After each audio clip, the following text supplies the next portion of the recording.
Good afternoon, Jason Phillips from Auto Appraise. We're in Iowa today doing an inspection of 1967 Shelby GT 350.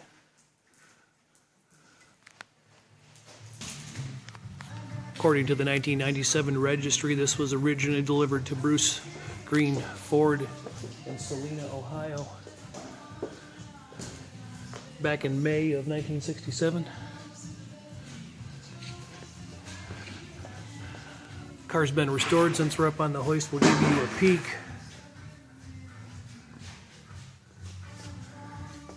The lighting's not super fantastic, but you can kind of see. It's a pretty original underbody, with the exception of the floor pans have been sectioned here. You can see the square cut past the torque boxes. And back here, just ahead of the fuel line, heading down the inner left rail. Same on this side, with the cut a little higher in the tunnel on this side, and then welded down onto the inner rocker structure there. Those sections have been replaced. The rest of the car is largely original.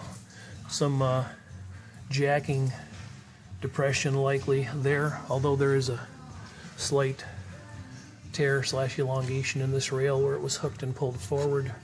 Nothing too serious. We don't really see any compression on the front or rear rails that would indicate any major collision in its life.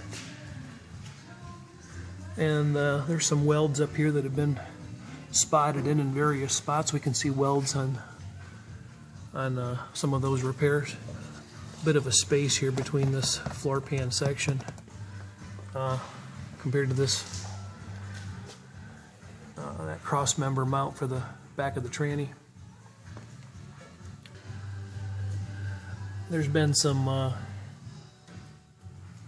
repair work done in the back of the car, some sheet metal replacement, but nothing too drastic. The rails, which are hard to see through the opening between the exhaust pipe and the leaf springs, it's hard to get a camera visual on that, but those look good. No evidence of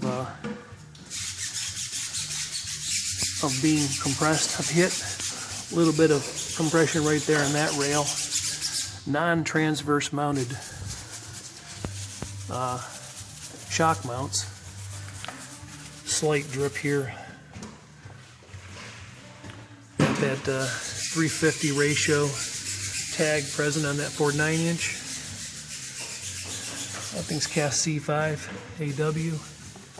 We dropped the starter a few minutes ago, and 7C17 is the cast date there.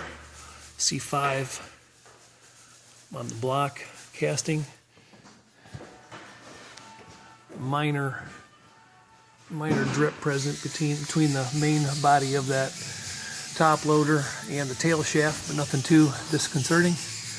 No rear main or front main oil leak seen.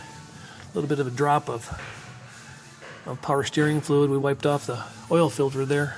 Nothing active really coming out of the vehicle. Correct restoration on the suspension components with the painted Shelby ends of the control arms. Those are painted on there. Might have originally been dipped in the original cars. Backing plates are clean, front and rear. Dust shields are clean. A lot of replacement suspension components and rebuild parts throughout the vehicle.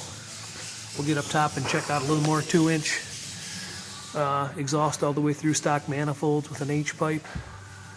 Dynamax performance mufflers, correct round chrome tips. This GT 350 does not have the tail panel with the chrome rings, but the molded, I just said GT, I didn't mean to say that, but the molded openings for the tailpipes as opposed to the ringed openings, correct for later cars, I believe. Up front, this car has a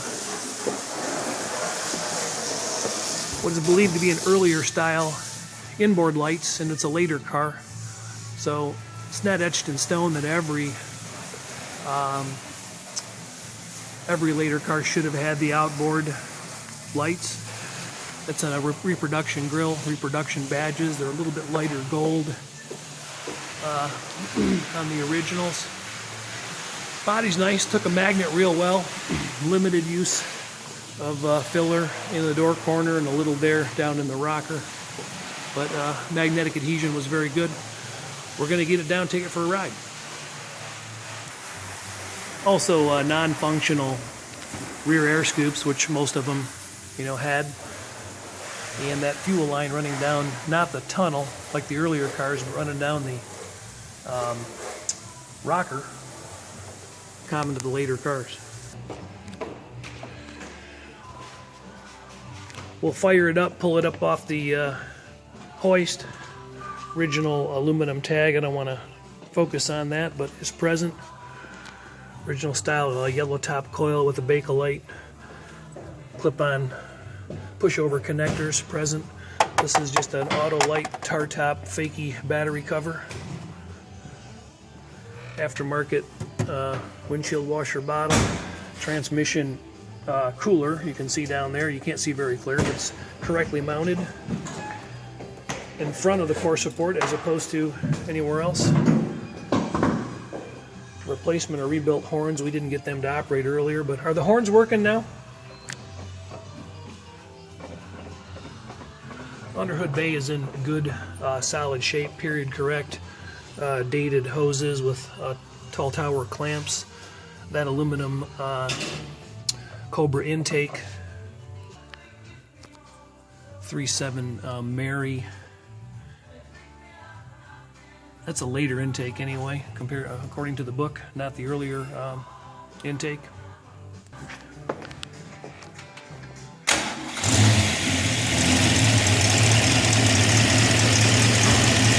Sounds like it might have a little bit of an exhaust leak on that right bank.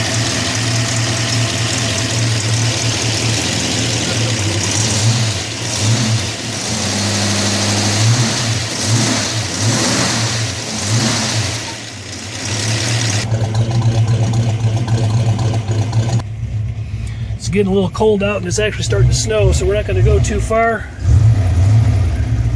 Original style Stewart Warner Rally Pack gauges, showing about 55 pounds of cold oil pressure, although that's a heated building, so it's not super cold. Tach appears functional. You can hear those lifters chattering nicely. The clock appears to be in op, and the horn is in op.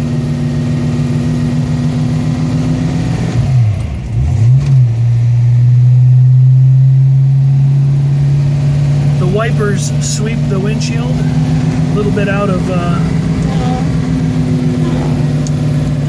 kilter with from one another. Clutch feels good so far.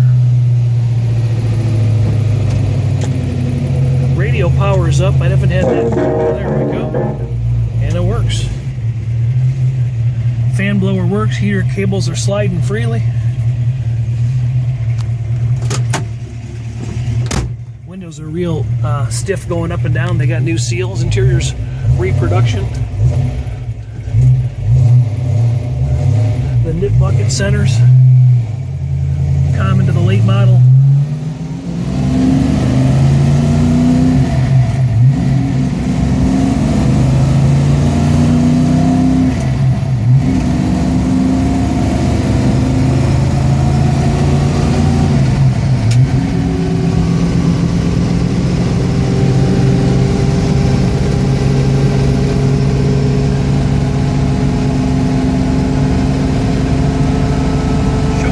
Miles an hour in about 3,000 hours.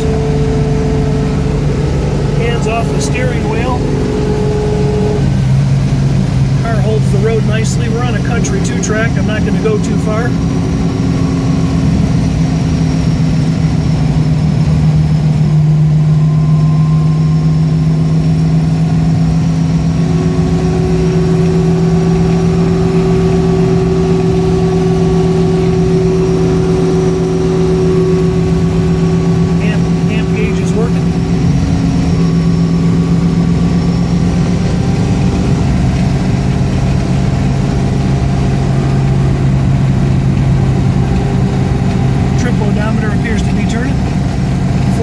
433 on the odometer currently.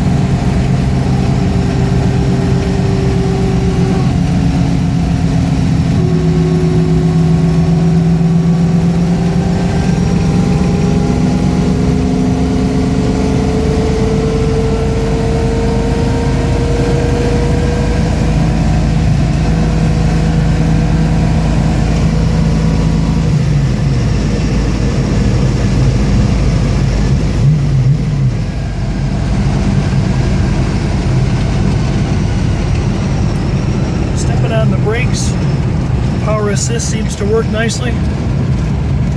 Car feels to be stopping in a pretty straight fashion. You can hear a few bumps and rattles. Turn around, head back the other way. Gonna take off one more time here.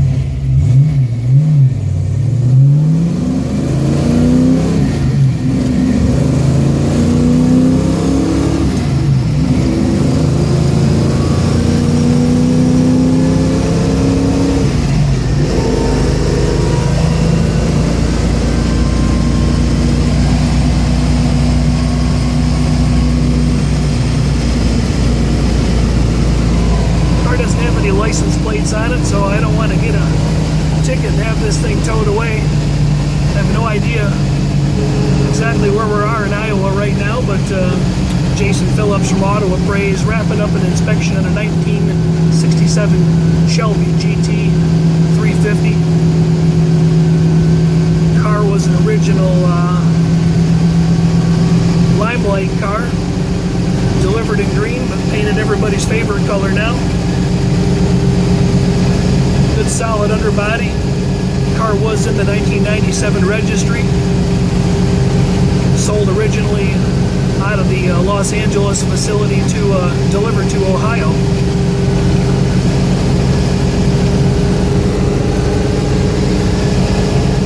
Good solid car, nice restoration.